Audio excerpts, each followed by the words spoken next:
En fait, il s'agit d'une prévalidation, ou d'une validation, si vous voulez, communautaire, parce que ça fait partie de mon coaching par rapport à la gestion inclusive, la gestion participative et implicative, même un autre terme que j'ajoute à notre approche, à notre coaching managérial.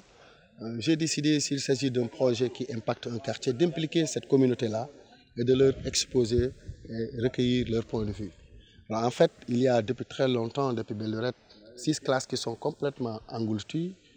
Ça a fait la revendication des parents d'élèves depuis très longtemps, depuis 4 ans, 5 ans. Par rapport au sol d'or, ces classes sont ensevelies, les toits s'affaissent et ne tiennent plus.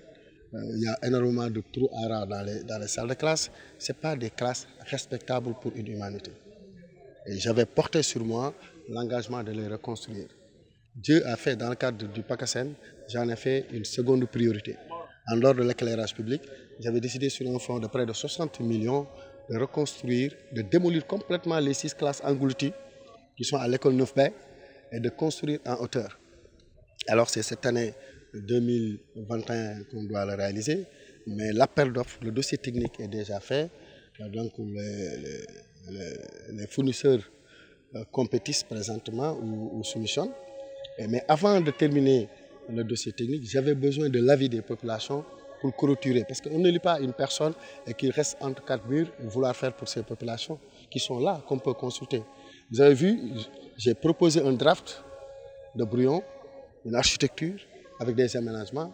Ils ont proposé des idées pertinentes que j'ai validées, qui seront donc reconsultées dans le document technique, afin que demain, mon objectif, que la communauté de Darou Khoudoss, dans ces 6 classes qui vont être un bloc pédagogique, se retrouvent là-dedans.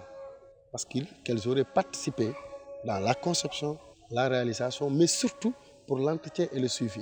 Parce que si les populations se sentent impliquées, se sentent concernées, se sentent associées, elles vont s'approprier de l'infrastructure pour ce qui fait défaut souvent en Afrique, c'est l'entretien et le suivi. Donc je vais toucher cette fibre de l'implication des populations pour obtenir, pas dans le secret, mais la commande publique, c'est moi qui l'ai fait. Maintenant, la durée, c'est nécessairement pendant les vacances, d'accord? Le 30 de ce mois, on va lancer le marché. Celui qui gagne le marché, il pourra, par rapport à la disponibilité des crédits du PACASEN, démarrer. Parce que aussi les fournisseurs, quand ils ne sont pas assurés que les crédits de 60 millions, de 59 millions et quelques sont disponibles dans le budget. En fait, le marché doit être attribué le 30 de ce mois. Une fois l'attribution faite, il y a un délai de recours selon le code des marchés publics qu'il faut observer. S'il n'y a pas de contestation par rapport à l'attribution, il y a le contrat qu'il faut signer. Et le contrat doit être enregistré aux impôts et domaines. Après, il revient à la mairie pour les bons de commande, pour l'engagement. Et ensuite, avec la disponibilité, il démarre. Donc ça, c'est des détails techniques que dans la procédure normale, selon le code des marchés publics. Ah oui, c'est-à-dire depuis que je suis maire, par rapport à ce que je fais dans le domaine social, dans le domaine du respect de la loi sur l'orientation sociale pour les personnes vivant avec un handicap. Je rappelle que lorsqu'on votait cette loi à l'Assemblée nationale, j'étais le rapporteur de la commission des lois. Donc je ne peux pas devenir maire aujourd'hui sans respecter les termes, même s'il n'y a pas de décret d'application qui suivent cette loi-là. Moi, je veux être véritablement un modèle en termes d'inclusivité.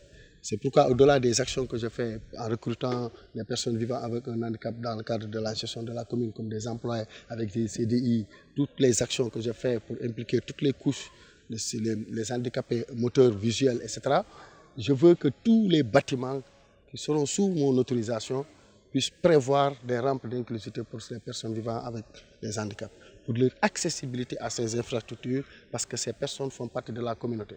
Donc quand on construit des infrastructures, impérativement, humainement, s'il n'y avait même pas une obligation de loi, nous devons les prévoir. C'est pourquoi même dans le cadre des autorisations du Télédac, avec des maisons privées, avec des boulangeries ou espaces publics, je propose souvent, même si ce n'est pas une obligation, si vous voyez le poste de santé de Darou Khoudoss, j'ai exigé véritablement en les appuyant pour la réalisation des rampes. À la mairie, vous venez, vous avez vu les rampes. Vous verrez les banques que j'autorise aujourd'hui dans le cadre des autorisations spéciales. Je le dis, mettez-moi des rampes si c'est possible, sinon je ne valide pas le plan. J'essaie de faire un dictat, quoi, mais ce n'est pas légal. Mais juste les personnes qui sont concernés comprennent la nécessité d'impliquer ces... Oui, le portail de l'école. L'école n'avait pas de portail parce qu'il y avait un seul portail entre le CM et l'école élémentaire que les élèves se partageaient. Mais pour des questions de sécurité par rapport à l'élémentaire, il fallait ouvrir ce portail-là. Il y avait la présidente du comité de gestion qui avait un partenaire qui voulait faire une action et qui a construit ce portail-là. Mais dans le cadre du budget, je vais refaire ce portail-là pour qu'il soit beaucoup plus enrimé au style du bâtiment qui sera construit ici. Et ça, c'est un engagement public. Et plus loin même, pour satisfaire la demande du directeur, voir une salle des maîtres, comme ce que j'ai fait à l'école 7A, avec la salle du doyen, que j'ai baptisé le doyen élémentaire. Parce que c'était des classes qui étaient délabrées, vraiment délabrées. À l'entame de mon mandat, j'avais fait une visite de toutes les écoles, mais leur problème c'était comment construire ces classes-là. D'accord? Mais comme au début, on n'avait pas de budget aussi consistant pour le faire, j'ai priorisé d'autres écoles selon nos possibilités. Et maintenant, Dieu a fait avec le PACASEN, il me revenait en tant que maire d'orienter le budget quelque part et j'ai décidé de me rappeler de cette demande forte du quartier d'Arou Khoudoss pour le refaire ces classes-là avec une vision futuriste, avec un style stylé, avec véritablement un design adéquat pour répondre.